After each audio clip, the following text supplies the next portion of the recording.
कक्षा नवम के मेरे प्रिय विद्यार्थियों, हिंदी की कक्षा में आपका स्वागत है। हम लोग आज एक नया पाठ पढ़ने जा रहे हैं जिसका शीर्षक है कैदी और कोकिला। जैसा कि आप लोग बोर्ड पर देख रहे हैं, मैंने लिख दिया कैदी और कोकिला, जिसके कवि हैं माखनलाल चतुर्वेदी। कौन है? माखनलाल चतुर्वेदी। एक और बात देखिए, मैंने बोर्ड पे लिखा है कवि परिचय, अर्थात हम लोग पाठ को पढ़ें उससे पहले रचनाकार के संबंध में थोड़ी सी जानकारी प्राप्त कर लेते हैं, अर्थात संक्षिप्त परिचय प्राप्त करते हैं। किसका? माखनलाल चतुर्वेदी का। माखनलाल चतुर्वेदी हिंदी साहित्य में एक प्रतिष्ठित कवि, लेखक और पत्रकार के रूप में प्रतिष्ठित है, अर्थात उनकी प्रतिष्ठा हम इन रूपों में देखते हैं। वे प्रसिद्ध कवि हैं, लेखक हैं और पत्रकार हैं। आइए अब जान लेते हैं और सारी बातें। इनकी भाषा ओजपूर्ण और सरल है, जिसके कारण यह लोगों में, अर्थात इनकी जो रचनाएं हैं वह लोगों के हृदय में स्वतः ही स्थान बना लेती है, अर्थात वह लोगों के मर्म को स्पर्श करने वाली है। तो इनकी रचनाएं इसी कारण से अत्यंत लोकप्रिय हुई। इनकी अर्थात इनका जन्म मध्य प्रदेश के होशंगाबाद, जो जिला है होशंगाबाद के बावई गांव में सन 1889 में हुआ था, तथा हम देखते हैं कि इनके पिताजी का नाम नंदलाल चतुर्वेदी था। ये बचपन से ही बड़े ही प्रखर बुद्धि के व्यक्ति थे, अर्थात इनकी बुद्धि बचपन से ही बड़ी तीव्र थी, तेज बुद्धि वाले थे। इन्होंने घर पर ही अर्थात स्वाध्याय से ही संस्कृत, बांग्ला, अंग्रेजी, गुजराती आदि भाषाओं का ज्ञान प्राप्त किया। इसके साथ साथ हम लोग क्या देखते हैं, ये मात्र 16 वर्ष की अवस्था में ही शिक्षक बन गए। सोचिए, 16 वर्ष की अवस्था में जब हम विद्यार्थी होते हैं, ये 16 वर्ष की अवस्था में ही शिक्षक के पद पर अभी स्थापित हुए और इन्होंने शिक्षा प्रदान करना प्रारंभ किया, अर्थात इनकी बुद्धि कितनी तीव्र थी। ये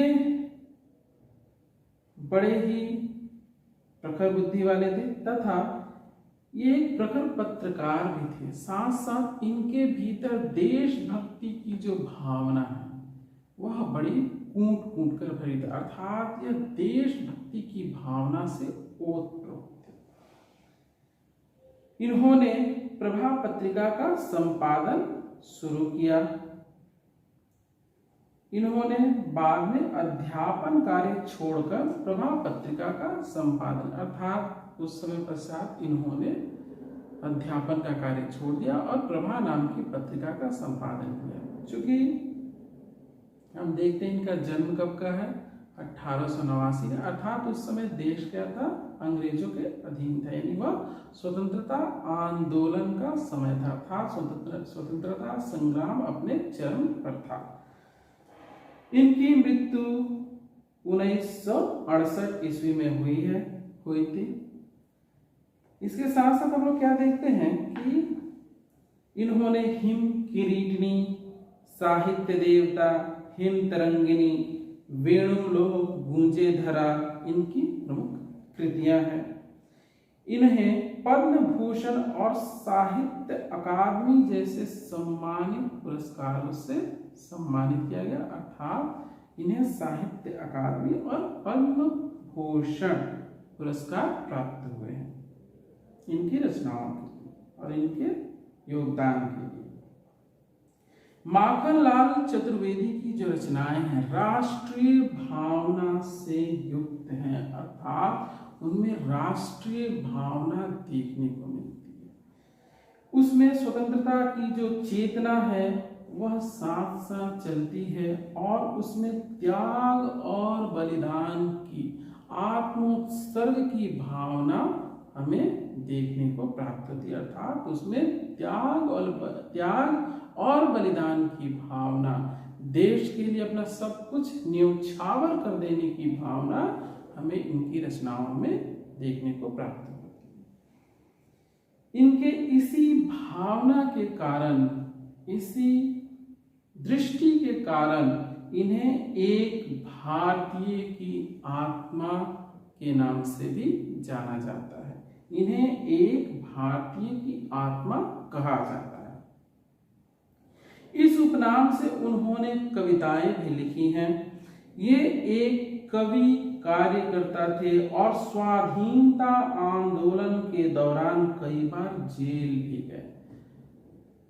उन्होंने भक्ति, प्रेम और प्रकृति संबंधी कविताएं भी लिखी। अर्थात केवल देशभक्ति ही नहीं, उसमें तो उनकी रचनाओं में तो हमें प्राप्त होती है देशभक्ति की भावना, किंतु उसमें प्रकृति चित्रण और प्रेम की भावनाएं भी हमें देखने को मिलती हैं।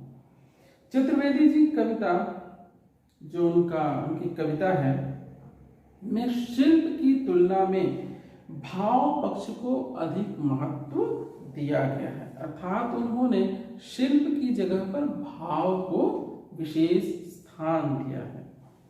उन्होंने परंपरागत छंदबद्धता एवं तत्सम शब्दावली के स्थान पर जो आम बोलचाल की भाषा है, उसके साथ साथ उर्दू फारसी के शब्दों का भी प्रयोग किया। अर्थात जो साधारण जन सामान्य की भाषा है, उसका इन्होंने अपनी रचनाओं में प्रयोग किया है।